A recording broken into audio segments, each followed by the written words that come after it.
Hello and welcome to very interesting episode of రామోయిజం to the point. ఇవాళ 100 కోట్లలో ఎన్ని సున్నాలు ఉంటాయో చెప్పడం కూడా చాలా కష్టం. కానీ 100 కోట్లు చాలా సర్వసాధారణం అయిపోయింది ఇప్పుడు తెలుగు సినిమాల బడ్జెట్కి. కానీ 100 రూపాయల్లో కూడా సినిమా తీయచ్చు అని చెప్పే రామ్ గోపాల్ వర్మ గారు 100 కోట్ల సున్నాల గురించి, అవి ఆ డబ్బులు దాచుకునే బీరువాల గురించి ఏం చెప్తారో తెలుసుకుందాం ఇవాళ రామోయిజంలో. సార్ స్వాగతం. మీకు 100 కోట్లు అంటే ఫస్ట్ గుర్తొచ్చే టాపిక్ లేదు ఒక అంశం ఏమిటి? See, first of all, this so-called budget అనేది it's a very relative term use చేయడానికి. బిగ్ బడ్జెట్, లో బడ్జెట్, స్మాల్ బడ్జెట్ అన్నీ దర్ ఆల్ అంటే ఒక టర్మ్స్ ఇవి. ఫర్ ఎగ్జాంపుల్ బడ్జెట్ 2 పాయింట్స్ ఉంటుంది. ఒకటి, మీరు తీయదలుచుకుంది ఎంత తక్కువలో తీయచ్చు అనేది ఒక ఆలోచన. ఓకే. రెండోది, నా ఇమాజినేషన్ కంట్రోల్ చేసుకోవాలి, ఎందుకంటే అంత ఖర్చు పెట్టకూడదు అని చెప్పడం ఇంకో పద్ధతి. మూడోది ఏమంటారు, లీప్ ఆఫ్ ఫెయిత్. ఇప్పుడు ఏంటి, మీరు ఎప్పుడైనా మామూలుగా మీరు ఒక ప్రోడక్ట్ తయారు చేస్తున్నప్పుడు ఈ సినిమా ఎంతమంది చూడటానికి వీలు ఉంటుంది అని ఒక బేసిక్ క్యాలిక్యులేషన్ ఏదో ఉంటుంది. అది ఎలా మెజర్ చేస్తారు? ఒక స్టార్ అంతకుముందు చేసిన అవ్వచ్చు, లేకపోతే ఆ టైప్ సినిమా కామెడీ. సపోజ్ మీరు ఆ మధ్యన జాతిరత్నాలు పెద్ద హిట్ అయింది. కామెడీ సినిమా పెద్ద హిట్ అయితే ఇంత చేస్తుంది అనుకుంటే అదొక బెంచ్ మార్క్ కింద పెట్టుకుని దానికి 20% 30% తక్కువ వాటెవర్ ఏదో ట్రై చేస్తారు. ఒకటి. రెండోది, మీ దగ్గర డబ్బులు లేవనుకోండి ఖర్చు పెట్టడానికి, any which way you have to wrap it up. అప్పుడు ఏమవుతుంది, ఉదాహరణకి నేను శివాలో రెయిన్ ఫైట్ ఉంటుంది. ఆ రెయిన్ ఫైట్కి నేను వీనస్ స్టూడియోలో ఆల్రెడీ ఎగ్జిస్టింగ్ స్ట్రీట్ ఉంది, ఆ స్ట్రీట్లో కొంచెం మార్పులు చేసి చేద్దామని అనుకుంటే ప్రొడ్యూసరు బాగా ఖర్చు ఎక్కువైపోతుంది చూడ 50,000 అంటున్నాడు ఆ డైరెక్టరు అది అని. నేనేమన్నానంటే ఇప్పుడు 50,000 అయిందా, 20,000 అయిందా, 1,00,000 అయిందా పాయింట్ కాదు, అసలు ఇది మనకు అవసరమా కాదని ఆలోచించాలి.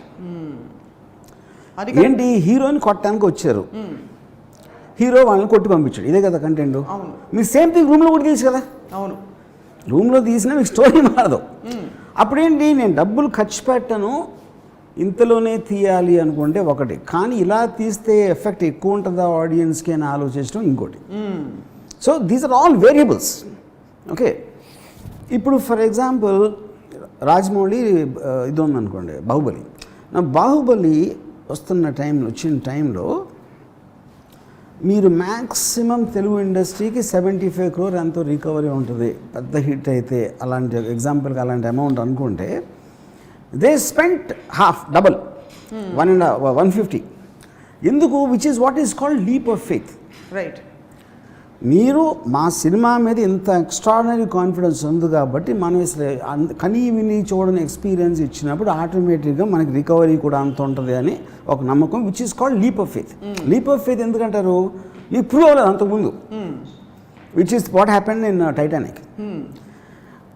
టైటానిక్ టైంలోనే Kevin Costner made a film called Water World. అది కూడా అదే లీప్ ఆఫ్ ఫెయిత్, కానీ పడ్డదాడు. Water World became disaster and close the studio down. My goodness.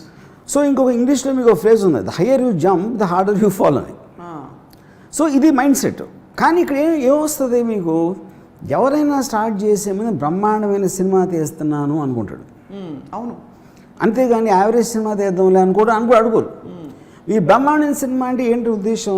Super duper hit అవుతుంది. అప్పుడు సూపర్ డూపర్ హిట్ అయితే ఎంత కలెక్ట్ చేస్తుంది అనే టెంప్టేషన్లో you don't want compromise. Especially మీకు స్టార్ కాస్ట్ ఫిలిమ్స్కి బడ్జెట్ కంట్రోల్ అనేది జరగదు, చేయటం అనేది ఎవరి వల్ల కాదు. ఓకే. యా, దానికి కారణం ఏంటంటే ఏ ఒక్క పర్సన్ చేతిలో ఉండదు ఆ కంట్రోల్. మీకు ఉదాహరణకి ఒక సినిమా గురించి చెప్తాను. బాగా ఎక్కువైపోయినారు, పెద్ద వెరీ బిగ్ స్టార్ మన తెలుగులో. రైట్. ప్రొడ్యూసర్ వచ్చి డైరెక్టర్ ఒక సాంగ్ ఎక్కడో తీద్దాం, లడాఖ్లో ఎక్కడో సాంగ్ తీయను. ప్రొడ్యూసర్ వచ్చి ఇప్పటికే చాలా ఎక్కువైపోయిందండి, మనం చూసుకోవాలని. ఏంటి ఎక్కువైందంటే కదా, ఆ సాంగ్ తీయడానికి ప్రొడక్షన్ మేనేజర్లు 1,75,00,000 అవుతుందని చెప్తున్నారు. అంత అవసరమా ఇప్పుడు అది? అంత ఎందుకు అవుతుంది అని చెప్పి డైరెక్టర్ ఏదో పేపర్ మీద కొన్ని ఇది రాసి ఒక 90లో అయిపోతుంది, 1 కోటి లోపలే అయిపోతుంది, మీరు వరి అవ్వద్దు అని చెప్పాడు. చెప్తే వీళ్ళు సరే ఇంకేం చేస్తాను ప్రిపరేషన్ స్టార్ట్ చేస్తే కొరియోగ్రాఫరు రాజీవ్ సుందరం నడిపారు హీరోకి ఒక హాలీవుడ్ వీడియోలో పెట్టాడు, మ్యూజిక్ వీడియో. ఇలా చేద్దాం, హీరో ఏమో ఫ్యాంటాస్టిక్ అని మెసేజ్ పెట్టాడు. ఈ స్క్రీన్ షాటు డైరెక్టర్కి ప్రొడ్యూసర్కి పంపాడు కొరియోగ్రాఫర్. ఇప్పుడు స్టార్ ఏమో ఫ్యాంటాస్టిక్ అన్నాక మీరు అంత వద్దండి అది ఎక్కువ అవుతుందని చెప్పలేడు కదా. అవును, అదొకటే.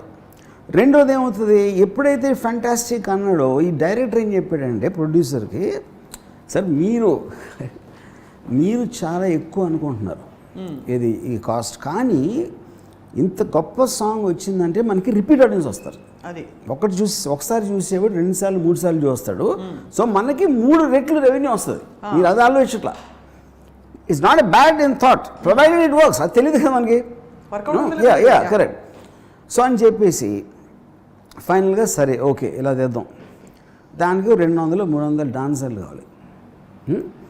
డాన్సర్లు సరే అయిపోయింది. డాన్సర్ తర్వాత ఏం లేదు, మన ఇంత ఖర్చు పెట్టి అక్కడ వెళ్ళి లదాఖ్లో తీసామంటే ఫోర్గ్రౌండ్ ఉన్న వాళ్ళందరూ కొంచెం మొహాలు బాగుండి హైట్ గీటు కలర్ బాగుండాలి.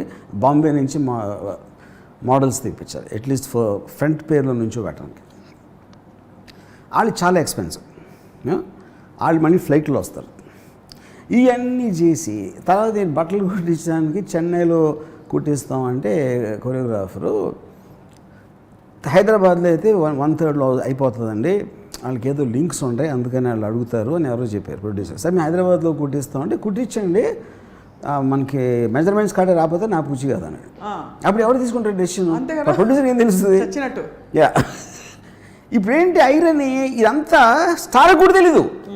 స్టార్ మ్యాక్సిమం ఏమన్నాడు, ఫ్యాంటాస్టిక్ అన్నాడు, అంతకు మించి స్టార్ కూడా ఏమీ తెలియదు. ఇవన్నీ ఇక్కడ జరిగి ఫైనల్గా ఇంకా 25 పెరిగి ఇది పెరిగి అది పెరిగి మొత్తం అంతా కలిసి ఫైనల్ బిల్లు 3,70,00,000 ఆ సాంగ్కి.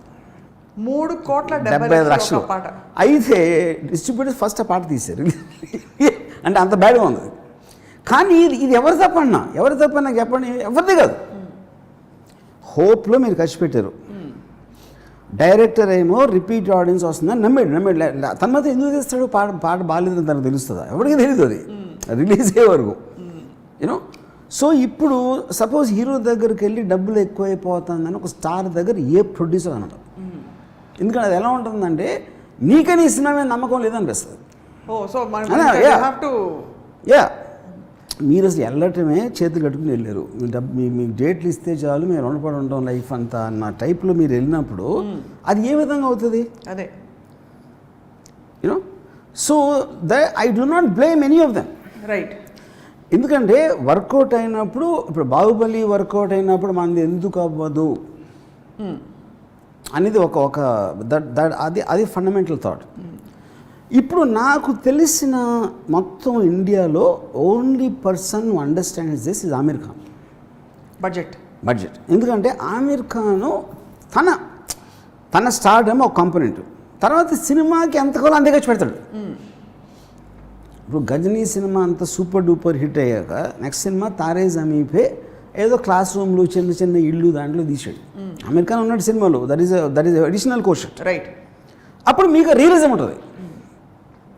ఎప్పుడైతే మీరు ఆర్టిఫిషియల్గా మీరు కేవలం డబ్బులు ఉన్నాయి కాబట్టి అసలు కనీ విని ఎరగానే స్కేల్ పెంచాలి అని అనుకున్నప్పుడు that will be the problem. అది అక్కడ ప్రాబ్లం ఏంటంటే మనీ కన్నా ఎక్కువ it will primarily finish your story also. Me story చెప్పే విధానం మారిపోతుంది, జనాలు చూసే ఎక్స్పీరియన్స్ మారిపోతుంది. ఇప్పుడు ఫర్ ఎగ్జాంపుల్ నేను శివ తీసినప్పుడు నేను ఆ రోజుల్లో నాగార్జున సినిమా కలెక్టర్ గారు అబ్బాయి లేకపోతే 2-3 సినిమాలు వచ్చినాయి, వాటికన్నా చాలా తక్కువలో తీసాను. ఎందుకు తీసాను? మీరే బడ్జెట్ వేసి ఇచ్చారా? నేను లేదు, నేను వేయటం కాదు. ఎందుకని కాదు, ఫైనల్గా నేను అడిగిన దానికే కదా అయ్యేది. అవును, న్యాచురల్లీ కదా. డైరెక్టర్ ఏమేమి కావాలనుకుంటే దానికే కదా డబ్బులు ఇచ్చేది. ఎందుకు తక్కువైంది? తక్కువ చేయాలని ఉద్దేశం నాది కాదు, ఆ సినిమాకి అంతే కావాలి. రైట్.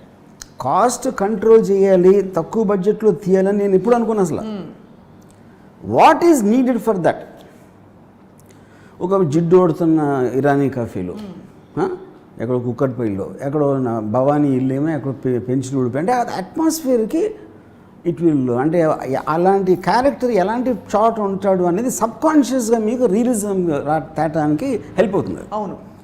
కానీ మనం పెద్ద బడ్జెట్ సినిమా తీస్తున్నాం దాన్ని కానీ అంత నీట్గా చేసేసి అవును అక్కడ మొత్తం ప్రొడక్షన్ ఆర్ట్ డైరెక్టర్ బిల్స్ అది చేసి ఇది చేసి అన్నీ చేసినప్పుడు it actually have the reverse effect. మీకు ఆ క్యారెక్టర్ మీద బిలీవబిలిటీ పోతుంది. అవును.